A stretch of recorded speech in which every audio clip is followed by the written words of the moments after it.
तो कैसे हैं आप लोग। उम्मीद करता हूँ कि आप सब खैरियत होंगे। मैं अब्दुर्रहमान और आप देख रहे हैं बिजनेस ट्यूटोरियल्स। आज की वीडियो बहुत इन्फॉर्मेटिव है और आपने लास्ट तक इस वीडियो को मस्त देखना है। और अगर आपने अभी तक मेरी लास्ट वीडियोस नहीं देखी तो आप ज़रूर देखिए, क्योंकि हर वीडियो में आपको कुछ ना कुछ सीखने को ज़रूर मिलेगा। तो चलिए आज की वीडियो स्टार्ट करते हैं। तो आपने जैसे टाइटल पढ़ा ही होगा, ऑफलाइन मार्केटिंग स्ट्रैटेजी और एडवर्टाइजिंग। अब ऑनलाइन की दुनिया को अपने माइंड से निकाल दीजिए। अभी आप ऑफलाइन की दुनिया में बैठे हैं। चलिए दोस्तों, आज के इस टॉपिक को स्टार्ट करते हैं। और आपसे गुजारिश है कि अभी तक आपने मेरे चैनल को सब्सक्राइब नहीं किया तो चैनल को सब्सक्राइब कर लीजिए, क्योंकि इस चैनल पर आपको बेशुमार पावरफुल कंटेंट अबाउट बिजनेस मिलेगा। और अपने वीडियो को लाइक करना है और शेयर ज़रूर कीजिएगा। और जब लास्ट तक वीडियो को ज़रूर देखिए, ज़रूर पूरी कॉन्सेंट्रेशन से सुनिए और नोट भी कर दीजिए साथ साथ। तो चलिए स्टार्ट करते हैं। अच्छा, फर्स्ट पॉइंट जो ऑफलाइन मार्केटिंग स्ट्रेटजी और एडवर्टाइजिंग का है वो नेटवर्किंग है। नेटवर्किंग बनाना बहुत आसान है। आप अपने कैसे नेटवर्किंग बनानी है, आपने अपने कॉन्टेंट इन्फॉर्मेशन जो है वो लोगों के साथ आपने शेयर करनी है जिन्हें इंटरेस्ट है। अब आप अपनी जो काबिलियत आपके पास, जो एक्सपीरियंस है, लोगों से शेयर करेंगे, लोगों का इंटरेस्ट बढ़ेगा। और जब इंटरेस्ट बढ़ता है तो दूसरा बंदा आपके बारे में राय देगा, डिस्कस करेगा, और तो इस तरह आपका एक नेटवर्क बिल्ड होता है। अच्छा, जो दूसरा पॉइंट है वो है स्पीकिंग एंगेजमेंट का, कम्युनिटी एंगेजमेंट आप कह सकते हैं। तो इसमें कम्युनिकेशन का बहुत बड़ा हाथ है। आपने कोई भी कम्युनिटी को आपने एंगेज करना है, किसी भी शख्स को आपने अपनी तरफ अट्रैक्ट करना है, तो आपकी कम्युनिकेशन स्किल पावरफुल होनी चाहिए, अच्छी होनी चाहिए, ताकि आप उसको एंगेज कर सकें, अपने बारे में ज़्यादा से ज़्यादा बता सकें। और जब आप ज़्यादा से ज़्यादा बताएंगे लोगों को तो आपकी कम्युनिटी फैलती जाएगी, आपका एक नेटवर्क भी बनेगा और कम्युनिटी आपकी बढ़ेगी। तो आपका बिजनेसमैनों में उठना बैठना, अगर आप न्यू एंटरप्रेन्योर हैं तो आप नए से नए लोगों से मिलिए, उनसे बातचीत कीजिए, तो अपने बिज़नेस के बारे में डिस्कस कीजिए, तो आपको बहुत कुछ सीखने को भी मिलेगा, आपकी कम्युनिटी भी बिल्ड होगी। अच्छा, थर्ड पॉइंट है बिजनेस कार्ड्स। बहुत इम्पोर्टेंट है और ये कॉमन भी है, लेकिन आपसे गुजारिश है कि आप बिज़नेस कार्ड को डबल साइडेड रखिए। वन साइड पे आप कभी भी वो चीज़ वो आप फुली नहीं लिख सकते, आपको डबल साइडेड बनाना होगा, ताकि आप कॉन्टैक्ट, आपकी लोकेशन और आपकी कंपनी का नेम, आपका लोगो और अच्छा सा आपका तासुर हो। और फिर बैक साइड पे अगर आप चाहें तो, या फ्रंट साइड पे, लेकिन बैक साइड पे आप कुछ इस तरह का लिखिए जो मार्केट से थोड़ा सा हट के हो, कि आप क्या प्रोवाइड कर रहे हैं, कुछ एनर्जेटिक कुछ वर्ड्स हों जो आप वहाँ पर लिखें। अगर किसी के पास कंप्लीट प्रोडक्शन सिस्टम नहीं तो आप वहाँ पर लिखें कि हमारे पास कंप्लीट प्रोडक्शन सिस्टम है, तो ये चीज़ एक अच्छा तासुर देगी। तो बिजनेस कार्ड ये आप अपने जाएंगे लोकली किसी के पास, फिर आपने इसको डिवाइड करना है, आपने बांटना है, हर अपनी फील्ड के रिलेटेड लोगों से अपने कार्ड वहाँ पर तकसीम करना है। फिर क्रिएट एक नंबर 4 पर है, आपने क्रिएट पम्फलेट्स बनाइए, अच्छी सी पिक्चर्स लीजिए अपनी प्रोडक्ट की, अपनी प्रोडक्शन की, और कुछ यहाँ अगर आप बिल्डिंग की लेना चाहते हैं वो भी आप मेंशन कर सकते हैं। अच्छा सा लोगो आपका, सारी डिटेल वगैरह आपकी हो, वो भी आप बांटिए, और वो कम्युनिटी में आप बांटिए, वो नेटवर्क जो आपने बनाया है उसमें बांटिए, अपने कस्टमर्स को दीजिए। तो ये भी एक वे है ऑफलाइन मार्केटिंग का। तो नंबर 5 पे है, उन्हें सेंड कीजिए सीजनल कार्ड्स। अब सीजनल कार्ड अब बिज़नेस की नेचर पे डिपेंड करता है, आप किस किस्म का बिज़नेस कर रहे हैं। अगर जैसे कपड़े का कारोबार है, अगर गर्मियों वाले कपड़े और सर्दियों वाले कपड़े, तो अगर आपने कार्ड छपवाए थे, जो आपने सीजनल कार्ड बनाया था वो आपने गर्मियों में बनाया था, लेकिन आपने 2 साल हो गए वही चल रहा है आपका, आपको आप सोच नहीं रहे कि अपने बिज़नेस को कैसे ग्रो करना, आपको समझ में नहीं आ रहा। आपको पता नहीं है कि अगर सर्दियाँ आ गई हैं तो सारी बात है, आप अपडेट कीजिए चीज़ों को। मॉडर्न वर्ल्ड है, आपको नए से नए तरीके को अपना कर अपने बिज़नेस को ग्रो करना है। और अब अपडेट करेंगे चीज़ें, नई से नई तकनीक्स लेके आएंगे, तो आप अपने बिज़नेस को ईजिली ग्रो कर सकते हैं। नंबर 6 पे है प्रेस रिलीज़। प्रेस रिलीज से क्या मुराद है, ये आपने कैसे करनी है। फॉर एग्जांपल आपके पास कम्युनिटी होगी, नेटवर्क हुआ, आपने सोचा कि फिर लोगों को इंगेज किया जाए, रिकॉल किया जाए, और अपने फ्री टिकट्स उन्हें बांटे, पब्लिक को बोला कि हाँ जो जो बिज़नेस के इस फील्ड के रिलेटेड हैं लोग, उन्हें आपने फ्री टिकट्स दिए और आपने एक कम्युनिटी इकट्ठी की, और वहाँ पर आप अपनी कंपनी के बारे में, अपनी प्रोडक्ट के बारे में, जो जो आप न्यू लॉन्च करना चाह रहे हैं वो सारा कुछ आप डिस्कस कर सकते हैं। तो ये भी एक वे है ऑफलाइन मार्केटिंग का। नंबर 7 पे है आप प्राइजेज़ और गिफ्ट्स वगैरह दीजिए अपने कस्टमर्स को, उनसे फीडबैक लीजिए। आप गिफ्ट दे सकते हैं कुछ इस तरह का बना के जहाँ पर आपकी कंपनी का नेम हो, आपका एड्रेस हो, आप क्या काम करते हैं, कुछ इस तरह का आप गिफ्ट पर कुछ गिफ्ट इस नेचर का हो कि आप उस पर छपा कर आप छुपाएँ और वो तकसीम कीजिए। तो ये भी एक ऑफलाइन मार्केटिंग का वे है। अच्छा, नंबर 8 पे है क्रिएट लिस्ट। फिर आपने क्रिएट एक लिस्ट करनी है। कौन सी लिस्ट? आपने एक कस्टमर क्लाइंट लिस्ट बनाई, आपको पता चला कि हमारी फील्ड के रिलेटेड ये बड़ी बड़ी कंपनियां हैं यहाँ पर और इनसे हम इनको माल सेल करेंगे आप। तो फिर आपने एक मोबाइल मैसेजिंग जो वे है जो ऑफलाइन मार्केटिंग का, वो आपने करना है। आपने मोबाइल से मैसेजेस, अपनी सारी डिटेल वगैरह, आप एक छोटा सा मैसेज बनाइए और वो डिफरेंट लोगों को जो आपने लिस्ट बनाई है वो सेंड करिए। तो ये आप इजीली घर बैठ के आप अपना बिजनेस को ग्रो कर सकते हैं। नंबर 9 पे है आप कैलेंडर एडवर्टाइजिंग कर सकते हैं आप। ये भी ऑफलाइन मार्केटिंग की स्ट्रेटजी है। आप जो अपनी एडवर्टाइजिंग करनी है वो कैलेंडर के थ्रू भी कर सकते हैं। आप कैलेंडर छपवाइए, आपके पास इतनी इन्वेस्टमेंट है कि आप डिफरेंट कंपनीज़ को, जो बड़ी बड़ी कंपनियां उन्हें कर लें, आप अपने रिलेटेड फील्ड के लोगों को कैलेंडर छपवाएँ, वहाँ पर आपकी सारी डिटेल्स हो।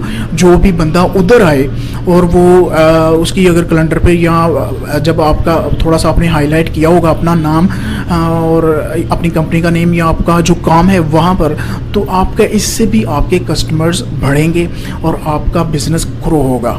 ये भी एक ऑफलाइन मार्केटिंग की स्ट्रेटजी है। अच्छा, नंबर 10 पे है आप एस्टैब्लिश कीजिए रिलेशनशिप और बिल्ड कीजिए लॉयल्टी।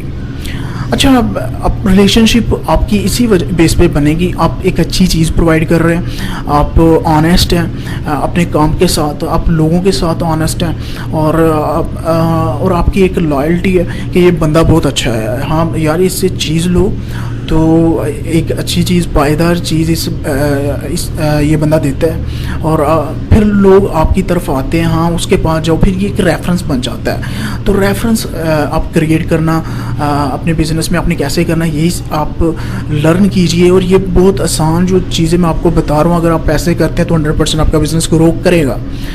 तो आपने रिलेशनशिप बनानी है, बिल्ड्स, आपने रेफरेंस वगैरह, तो इसी तरह आपके रेफरेंस निकलते हैं। जैसे आपने अच्छी चीज़ दीजिए, प्राइसेस इतना मार्जिन ना रखिए और अच्छा मार्जिन फिर भी आप निकालिए, आपकी अच्छी प्रोडक्ट होनी चाहिए, तो आप अपने बिज़नेस को ग्रो कर सकते हैं। अच्छा, नंबर 11 पे आप स्पेसिफिक ग्रुप डिस्काउंट्स दीजिए।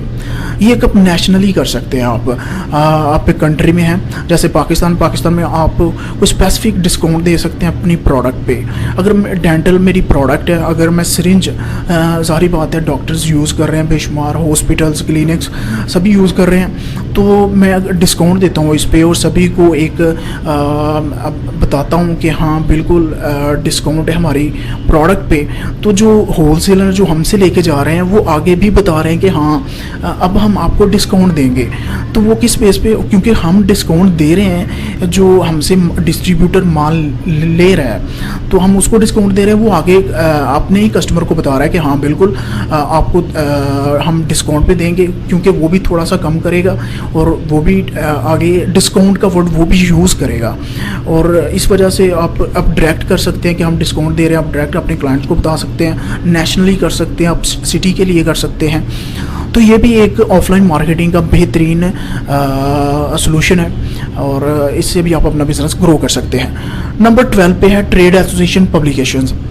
अच्छा, अब जितने भी ट्रेड एसोसिएशंस हैं आपकी फील्ड के रिलेटेड, जैसे गवर्नमेंट्स है तो गवर्नमेंट्स के रिलेटेड ट्रेड एसोसिएशन है, सर्जिकल है तो उसके रिलेटेड है, तो आप उनकी वो पब्लिश करते हैं, उनके मैगज़ीन होते हैं, तो उधर भी आप अपनी एडवर्टाइजिंग करवा सकते हैं। तो ये भी एक ऑफलाइन मार्केटिंग की स्ट्रेटजी है।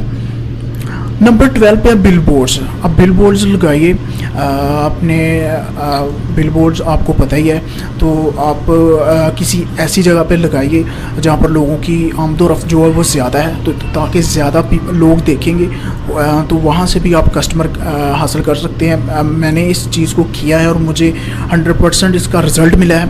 और कस्टमर देख के उन्हें नहीं, बेशुमार लोग हैं जो आपके बारे में नहीं जानते, वो जब आपको देखेंगे कि हाँ भी ये बंदा भी काम कर रहा है, तो आपके पास ज़रूर आएंगे। फिर नंबर 13 पे जो पॉइंट है वो है क्रिएटिव स्टिकर्स। अब कुछ ऐसे स्टिकर्स बनाइए अपनी प्रोडक्ट के रिलेटेड, क्योंकि ये बिज़नेस की नेचर पे डिपेंड करता है, आपका कारोबार किस नेचर का है, तो फिर उस हिसाब से आप ये स्ट्रेटजी को अपना सकते हैं। आप क्रिएटिव स्टिकर्स बनाइए अपनी कंपनी के रिलेटेड, और आप वहाँ पर फॉर एग्ज़ाम्पल आप कप बेचने वाली आपकी कंपनी है, आप कप बना रहे हैं, तो आप कप पर अपना स्टिकर लगाइए। आप शर्ट्स खुद मैन्युफैक्चरिंग कर रहे हैं, वहाँ पर स्टिकर लगाइए। अब वैसे भी कोई कस्टमर आता है तो आप कुछ ऐसा डेकोरेट कीजिए, उसे वो दीजिए। और वो फॉर एग्ज़ाम्पल अगर वो बाइक है तो लोग कारों पे भी लगाते हैं, यानी कि डिफरेंट वेज़ हैं, तो आप इसी तरह भी कर सकते हैं। फिर नंबर 14 पे जो पॉइंट है वो है टेस्टिंग न्यू रीजनल मार्केट्स। अच्छा, आप नई मार्केट को देखिए। अगर आपने एक लोकेशन को देखा, हाँ इधर हमारा काम हो रहा है, तो आप नई मार्केट को भी ज़रूर टारगेट कीजिए, वहाँ पर जाइए, वहाँ पर सर्वे कीजिए, वहाँ पर लोगों को अट्रैक्ट अपनी प्रोडक्ट के बारे में बताइए। तो ये भी ऑफलाइन मार्केटिंग का एक तरीका है, आप इसको भी अपना सकते हैं।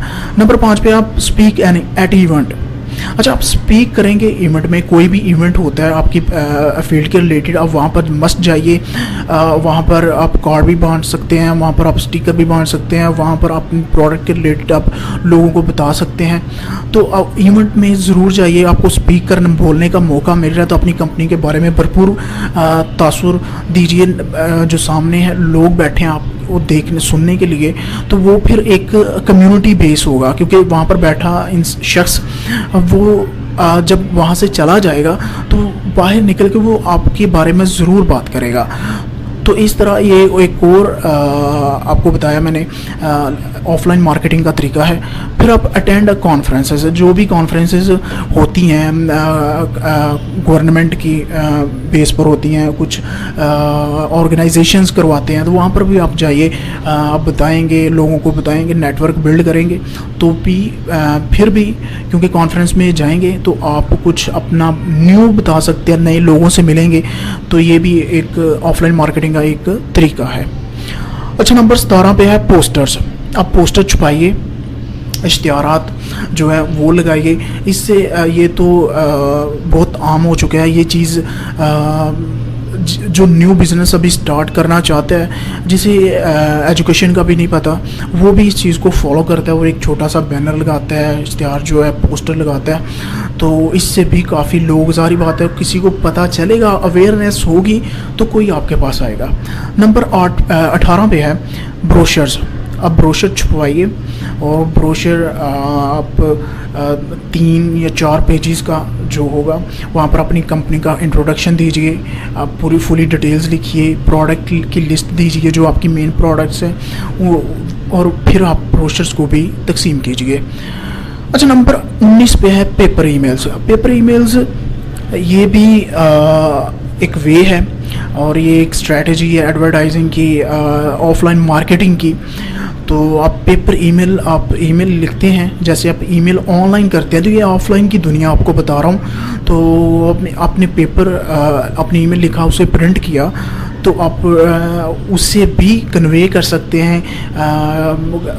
कोई अच्छा न्यू कस्टमर है जैसे आपका, तो आप कुछ इंट्रोडक्शन आप अच्छा सा देना चाह रहे हैं, तो आप प्रिंट करके पेपर उन्हें भी भेज सकते हैं। फिर क्रॉस प्रमोशन, नंबर 20 पे क्रॉस प्रमोशंस। अच्छा, क्रॉस प्रमोशन क्या है? ये नॉन कम्पीटिंग है। फॉर एग्जांपल, अच्छा इसमें कंपटीशन नहीं है, ये मिलकर दो लोगों का मिलकर साथ दोनों बिजनेसों को प्रमोट करना होता है, दोनों बिजनेसेस को आपने प्रमोट करना होता है। फॉर एग्जांपल, जैसे एक ऑर्गेनाइजेशन है, एक जैसे कॉलेज है, और इसी तरह पब्लिशर्स हैं जो बुक्स वगैरह उनके पास हैं, तो ये दोनों मिलके एक बिज़नेस को कर रहे होते हैं। यानी कि कॉलेज को ज़रूरत है बुक्स की, और पब्लिशर को ज़रूरत है उनको उन्हें बाय करना है, उन्हें कस्टमर चाहिए, क्लाइंट चाहिए। तो ये दोनों मिलके, लेकिन इनका कंपटीशन नहीं है, लेकिन ये दोनों को प्रमोट कर रहे हैं। तो आप इसी तरह भी क्रॉस प्रमोशन ऑफलाइन ये मार्केटिंग की स्ट्रेटजी आप इसको भी अपना सकते हैं। अच्छा, फिर 21 पे जो 21वां पॉइंट है वो है कोल्ड कॉल्स। अच्छा, आपने कॉल करनी है, आपने एक लिस्ट बनाई, आपने देखना है टाइम कौन सा अच्छा है आपके लिए। उस टाइम पर आपने अपने क्लाइंट्स को, अपने नए कस्टमर्स को, जो लिस्ट आपके पास वो कॉल्स कीजिए, तो आप बेटर आप अपने बिज़नेस को ग्रो कर सकते हैं। ये भी एक वे है ऑफलाइन मार्केटिंग का। फिर आप स्पॉन्सर कर सकते हैं लोकल इवेंट्स को। नंबर 22, ये 22वां आपको पॉइंट बता रहा हूँ, तो आप उम्मीद करता हूँ कि आपने ऊपर वाले सारे पॉइंट्स को नोट किया होगा और आप मस्ट इन पर अमल कीजिए। और ये 30 पॉइंट्स हैं। 22वां पॉइंट्स आपको बता रहा हूँ, स्पॉन्सर लोकल इवेंट्स। अच्छा, कोई भी लोकल इवेंट्स आपकी फील्ड के रिलेटेड होता है तो आप उसको स्पॉन्सर कर सकते हैं। स्पॉन्सर करने से क्या होगा, आपका भी नेम वहाँ पर लिस्ट होगा, वहाँ पर देखा जाएगा कि हाँ स्पॉन्सर, जो भी स्पॉन्सर होते हैं तो उनकी कंपनी का नेम वगैरह बाकायदा प्रिंट किया जाता है। जब भी कोई फ्लैक्स वगैरह लगती है, कोई बोर्ड्स वगैरह होते हैं, तो उस पर मेंशन किया जाता है कि हाँ ये कंपनी स्पॉन्सर कर रही हैं। तो आप ये भी कर सकते हैं। फिर 23 पे है leave your business cards elsewhere. अपना बिजनेस कार्ड आप हर जगह छोड़ के जाइए। हर जगह छोड़ने का मतलब ये नहीं है कि आप टॉयलेट में ही छोड़ जाएं। अपने बिज़नेस के आपके जो बिज़नेस है, आप उस नेचर के हिसाब से लोगों को बांटते जाइए और फोकस कीजिए कि आपके, फॉर एग्ज़ाम्पल अगर आप फैक्ट्री एरिया में, जैसे हम फैक्ट्री एरिया में हम और बेशुमार फैक्ट्रीज हैं, जब लंच का टाइम होता है तो बेशुमार एम्प्लॉयज़ इकट्ठे होकर बाहर ढाबे पे चाय पी रहे होते हैं या वो लंच कर रहे होते हैं। तो वहाँ पर भी आप पोस्टर लगा सकते हैं, वहाँ पर भी आप कार्ड बांट सकते हैं उन एम्प्लॉयज़ को। तो ये भी एक वे है और आप उन्हें कार्ड दीजिए। तो ये भी एक बेस्ट तरीका है अपने बिज़नेस को ग्रो करने का। 24 पे जो पॉइंट है वो है collaborate with influencer brand ambassadors. तो आप इनसे भी कांटेक्ट करके तो आप अपने बिज़नेस को और बढ़ा सकते हैं, आप अपने बिज़नेस को ग्रो कर सकते हैं। ये भी एक वे है। Point number 25, get in the classified ads. तो आप लोकली जो भी आपकी क्लासिफाइड जो भी न्यूज़पेपर वगैरह, रेडियो, टीवी, तो वहाँ पर भी आप अपनी एड्स को दे सकते हैं और आप बिज़नेस को ग्रो कर सकते हैं। अच्छा, 26 जो पॉइंट है वो है join your local chamber of commerce. अगर आप चैम्बर ऑफ कॉमर्स के पास जाते हैं, वहाँ पर भी अगर आप रजिस्टर्ड हैं तो वहाँ से आपको एक न्यूज़पेपर वहाँ का मिलेगा जो इंडस्ट्री के बारे में सारी इन्फॉर्मेशन होगी। वहाँ पर भी आप कहकर तो वहाँ से भी आप कस्टमर गेन कर सकते हैं। ज़ाहिर बात है वहाँ पर लोगों ने डिफरेंट एडवर्टाइजिंग की होगी, डिफरेंट कंपनीज वहाँ पर शो होंगी, तो आप वहाँ से भी कस्टमर को कलेक्ट कर सकते हैं। आप अपने लिए भी एडवर्टाइजिंग दे सकते हैं वहाँ पर। तो नंबर 27 पर है राइट अ बुक। आप एक किताब लिखिए अपनी शोबे के रिलेटेड, अपनी फील्ड के रिलेटेड। आपकी फील्ड पे डिपेंड करता है कि आप में स्किल है कि आपके पास इतना एक्सपीरियंस, नॉलेज है कि आप एक किताब लिख सकते हैं। Number 28, take pictures videos of everything. अच्छा, आप इससे क्या होगा, जब भी आप ऑनलाइन होंगे तो आप इसको पोस्ट कर सकते हैं। आप जब भी कोई आप कहीं मीटिंग पर हैं, तो आप कहीं कॉन्फ्रेंसेस, इवेंट्स में हैं, तो वहाँ पर आप पिक्चर्स लीजिए, ज़्यादा से ज़्यादा वीडियोस बनाइए, तो फिर वो आप पोस्ट करके भी कस्टमर गेन कर सकते हैं। Number 29, participate in trade shows. जब भी आप लोकली ट्रेड शोज़ होते हैं, जैसे यहाँ इंटरनेशनल कोई भी, तो ये ऑफलाइन है। आप सारी बात है, ये ऑनलाइन तो नहीं है। ना तो आप यूट्यूब पर हैं, ना आप सोशल मीडिया पे हैं। तो पार्टिसिपेट इन ट्रेड शोज़, तो आप ट्रेड शो में जाएंगे तो आप कस्टमर्स हासिल कर सकते हैं। अपने बारे में बताइए, अपनी प्रोडक्ट के बारे में बताइए। फिर लास्ट पॉइंट है सेलिब्रेट योर सक्सेस। यस, अच्छा, उम्मीद करता हूँ कि आपको ये वीडियो पसंद आई होगी। इस वीडियो को ज़रूर आपने शेयर करना है क्योंकि ये हर एक की ज़रूरत है और सभी को पता चले कि ऑफलाइन मार्केटिंग स्ट्रेटजी और एडवर्टाइजिंग है क्या चीज़। और ये यूट्यूब पर एक यूनिक वीडियो है और आपने इसको ज़रूर शेयर करना है। आप लाइक कीजिए, शेयर कीजिए, कमेंट भी कीजिए, आपकी जो भी राय आप मुझे ज़रूर दीजिए। और अगर अभी तक आपने मेरे चैनल को सब्सक्राइब नहीं किया तो क्या कर रहे हैं, कर लीजिए, क्योंकि इस पर बेशुमार पावरफुल कंटेंट आपके लिए बिजनेस के मतलब मिलता रहेगा आपको। Thank you very much.